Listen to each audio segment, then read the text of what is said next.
Let's explore a fascinating region that spans over 22 million acres, a green space twice the size of Switzerland. Within this vast area, we find the Moxie-Hatatama tribe, one of the three Yanomami groups inhabiting a reserve filled with lush rainforests and mountains located between northern Brazil and southern Venezuela.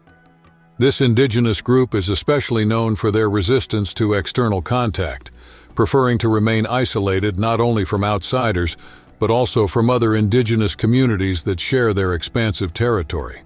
This choice to live apart has sparked worldwide curiosity, especially after 2011, when they were rediscovered by chance during a flight over the Amazon that captured images of their presence.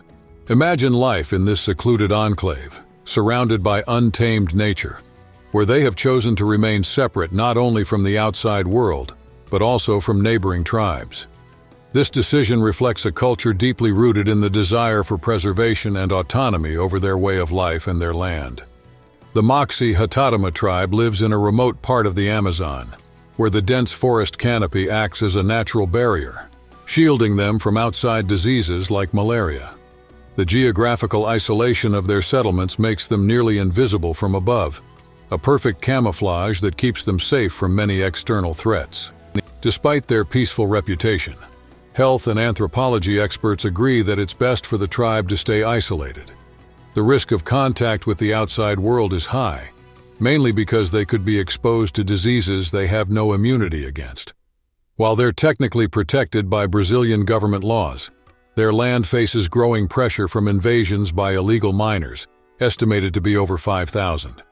This activity not only threatens the environment, but also poses a risk of introducing deadly diseases to the indigenous community. To raise awareness about this delicate situation, some rare photos of the tribe's dwellings have been made public. Organizations like Survival International use these images to highlight the dangers that illegal mining poses to these hidden communities, hoping to rally global support for their protection. The Moxie-Hatatama tribe organizes their social and family life within large communal structures called malokas. These are essentially big circular houses divided into sections to accommodate different families. Each family occupies a square section of the maloka, where they hang their hammocks, store food, and keep fires going for cooking and warmth. In 2016, photos showed the addition of 2 new thatched roofs, possibly signaling an increase in the tribe's population. Living together in this shared space has its complexities, especially given the external challenges the tribe faces. Conflicts with miners have been a painful reality, tragically marked by the Haximu massacre in 1993, which led to the deaths of 16 Yanomami. Preserving these territories not only protects indigenous communities, but is also recognized internationally as an effective strategy against deforestation, significantly contributing to carbon emission reduction. Interestingly, the Moxie-Hatatama lead a lifestyle without industrial products. Observations indicate they don't use metal or manufactured items like aluminum pots, machetes, or modern fabrics, reflecting their deep commitment to a traditional and sustainable way of life. In the Brazilian Amazon region, around 22,000 Yanomami live spread across various communities, some of which, like the Moxie-Hatatama, are extremely isolated and have yet to make contact with the outside world. The Yanomami indigenous territory was officially recognized by the Brazilian government in 1992, just a few months before the Earth Summit in Rio de Janeiro. Before this reservation was established, many Yanomami suffered from invasions into their land, facing violence and diseases like flu and measles brought in by outsiders. The situation began to improve after the territory was marked off, with investments in conservation projects that helped the tribes recover.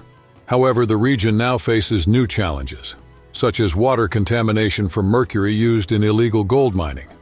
This heavy metal builds up in fish, posing a serious threat to the health and lifestyle of Yanomami communities, who rely on these resources for their survival. The Moxie-Hatatama, an isolated Yanomami group, were recently spotted during a surveillance flight, where they reacted defensively, brandishing their spears at the plane, a response similar to previous encounters with other tribes in the area. This tribe appears to be descended from the Yoro-Ami, Yanomami speakers who, since the 1920s, have lived in the region between Mukaji Katrimani, near the sources of the Apuai River. This area is surrounded by mines, putting them at constant risk. The first documented contact with the Yoro-Ami happened in 1932, when explorers encountered a large group. Today, beyond environmental threats, the Moxie Hatatima and other Yanomami face health risks brought by illegal miners, including diseases like malaria and measles, raising concerns about potential epidemic outbreaks in the region. During the 1920s, some internal conflicts led groups of the Yaro-Ami people to migrate toward new areas along the rivers. Notably, a portion of these groups who lived in Arapari relocated to the Ajarani River Basin.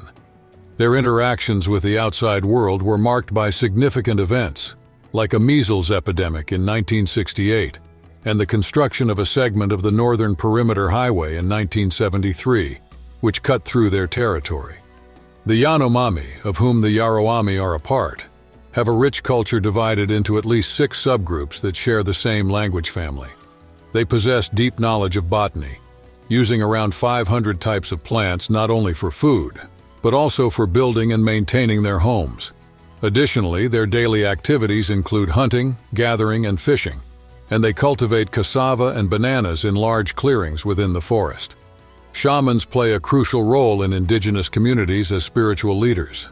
They use the smoke from yakowana, a plant with hallucinogenic properties, to reach altered states of consciousness, allowing them, according to their beliefs, to communicate with the spirit world. The Moxie Hatatima tribe has a unique cultural practice related to the use of the foreskin, which is tied with 2 cords known as hatate around the waist. This custom sets them apart from the Yanomami, who use a simple cotton thread to tie the foreskin. In the late 1980s, the Moxie Hatatima tribe faced a massive invasion of miners in their territory, which forced them to migrate northeast, abandoning their ancestral lands. Between 1987 and 1990, the territory was overrun by hundreds of miners, with heavy machinery in operation and airplanes constantly flying overhead. By 1990, the situation escalated into armed conflict between the miners and the tribe, leading to rumors that the Moxie Hatatima might have been wiped out. This turbulent period was marked not only by violence, but also by the outbreak of diseases, worsened by contact with the invaders, putting the tribe's survival at serious risk. After years of being forgotten, the Moxie Hatatima people were rediscovered in 2011, when a Funai reconnaissance flight flew over their new location. During this time, government funding cuts for indigenous land protection led to the shutdown of protection bases, which were then taken over by miners who used them as logistical support points. In 2019, a new chapter began when Funai announced the reactivation of protection bases in the Yanomami territory, including monitoring the Mukaji tributary and the Korkor-Ma region. This move promised more effective surveillance near large agricultural areas, notably banana fields spanning approximately 49 acres. The unique architecture of the Yaro-Ami group, observed in these areas, suggests it developed during their early encounters with non-indigenous people, sometime between the 1950s and 1970s, reflecting a blend of styles and emerging needs from that period. The isolated community of Serra da Estrutura lives traditionally, with homes characterized by 17 sloped roofs. It's estimated that their population doesn't exceed 100 individuals. They maintain a self-sufficient lifestyle, making their own tools like stone axes, which they use to cut down trees and build homes. Even when they come across modern tools like wooden-handled axes or machetes, they prefer not to use them, sticking to their traditional techniques. In November 2021, a tragic incident occurred when miners attacked, resulting in the death of 2 members of the Moxie Hatatima tribe.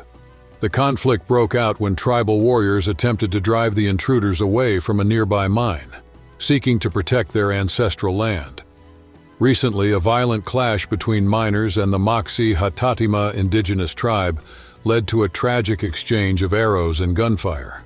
In this conflict, 3 miners were wounded by arrows, prompting them to retaliate with firearms, which resulted in the deaths of 2 tribe members. This shocking event did not go unnoticed, as a young indigenous person from the Alto Mujikai area witnessed it and recovered one of the arrows used, now preserved in a community in Apuai. The situation in the region is critical, with satellite images revealing that over 100 hectares of forest have been destroyed by illegal activities. Since 2019, reports have indicated gunfire attacks against the Moxie Hatatama as they tried to protect their lands and crops with bows and arrows. In recent years, the violence has escalated, leading to the deaths of 4 indigenous tribe members, a significant loss, representing 5% of their total population. There is growing concern that, in response, the tribe may organize retaliations against the miners, seeking justice for the lives lost. A transformative leader has emerged in the Yanomami community, taking on the role of president of the Yanomami Hatukora Association. Known as the Dalai Lama of the forest, he has been an influential voice in the fight to preserve their indigenous territory, standing out for his tireless conservation efforts. The importance of protecting these communities is emphasized by experts, who recognize the vast ancestral knowledge they possess. Developed over millennia, this knowledge makes these communities vital allies in forest preservation and the fight against deforestation. Francesca Fiacco, a renowned researcher, challenges the notion that these tribes are archaic or mere remnants of a past era. She advocates for a perspective that sees them as contemporaries, valuable, active members of human diversity. The director of an organization dedicated to supporting these communities underscores that they form complex societies perfectly adapted to thrive, regardless of outside ideas of progress and development. Experts agree that the best way to support indigenous communities is by respecting their autonomy and ensuring the protection of their rights and territories. This is because many isolated tribes, like the Moxie Hatatama, have shown they can thrive completely independently. The existence of these tribes is crucial for preserving the Amazon. If communities like the Moxie Hatatama were to disappear, the forest would face major threats like deforestation, illegal logging, and mining activities, putting its future at serious risk.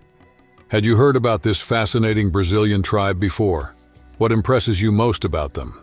Until next time, goodbye.